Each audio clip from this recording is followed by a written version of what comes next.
আমি মা হতে চলেছি। আমার শরীরটা দিন দিন ভারী হয়ে আসছে, কিন্তু কেউ জিজ্ঞেস করে না তোমার কেমন লাগছে। শ্বশুরবাড়ির সবাইরে যেন কাজ, দায়িত্ব আর নিয়ম। আমি ব্যথা পেলেও বললে হয় নাটক। একদিন বলেছিলাম আমার কোমরটা খুব ব্যথা করছে।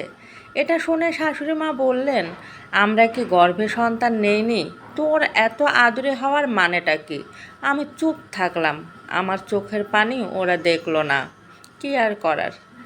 তারপর আমি খাবার বানালাম, কাপড় কাচলাম, বাজারও গেলাম, আর পেটে একটা জীবন নিয়ে হাঁটলাম একা একা। স্বামী অফিসে ব্যস্ত থাকেন, সে জানেও না রাতে আমার পায়ে টান ধরে। হঠাৎ করে ঘুম ভেঙে যায়। একদিন শুধু চুপ করে বিছানায় বসে নিজেকে বলেছিলাম, তুই কি ভালো মা হতে পারবি? সাথে সাথে উত্তর এলো আমার পেটের ভিতর থেকে একটা নড়াচড়া, যেন বলল, তুই আমার মা, তুমি তো আমার শক্তি।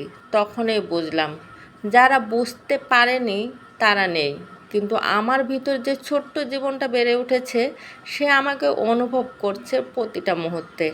আমি একা নই, আমি মা। আমি পৃথিবীর সবচেয়ে শক্তিশালী একজন মানুষ।